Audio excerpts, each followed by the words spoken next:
પરેશભાઈ રૂપારેલિયા, રાજકોટ વિશ્વ હિન્દુ પરિષદ, વિભાગ સહમંત્રી. વિશ્વ હિન્દુ પરિષદ દ્વારા દશેરા મહોત્સવ સમિતિનું છેલ્લા 28-29 વર્ષથી આ આયોજન થઈ રહ્યું છે.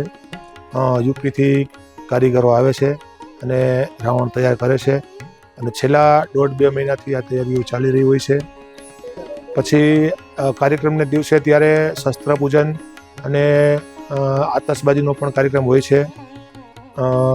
સાથે સાથે આ વખતે આપણા ધર્મેન્દ્રભાઈ ભાવાણી, આપણા કેન્દ્રીય મંત્રી, એ આપણા મહેમાન થવાના છે. તો લોકોમાં બહુ ઉત્સાહ જોઈ રહ્યા છે. બધાય ધર્મેન્દ્રભાઈને લઈને લોકો ઉત્સાહિત છે તેમને સાંભળવા.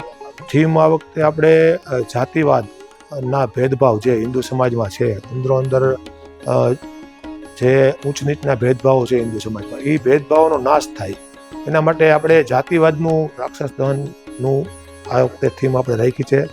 રાક્ષસ દહનની પોલીસ પ્રશાસન દર વખતે ખૂબ જ સારો સાથ સહકાર આપે છે. સાથે સાથે વિશ્વ હિન્દુ પરિષદના પણ 150-200 કાર્યકર્તાઓ તેમની સાથે જોડાયેલા હોય છે. બંને સાથે મળીને ખૂબ સરસ વ્યવસ્થા કરે છે. ફાયરમાં પણ આરએમસીનો ખૂબ સાથ સહકાર હોય છે. આપણું આરએમસી વાળા ફાયર બ્રિગેડ ત્યાં હાજર જ રાખે છે અને સાથે સાથે 108 વાળા પણ ત્યાં એમ્બ્યુલન્સ હાજર જ રાખે છે. એટલે કોઈ પણ કંઈ પણ તકલીફ થાય, કોઈ પણ ઇમરજન્સી આવે તો બધા ખડે પગે હોય છે.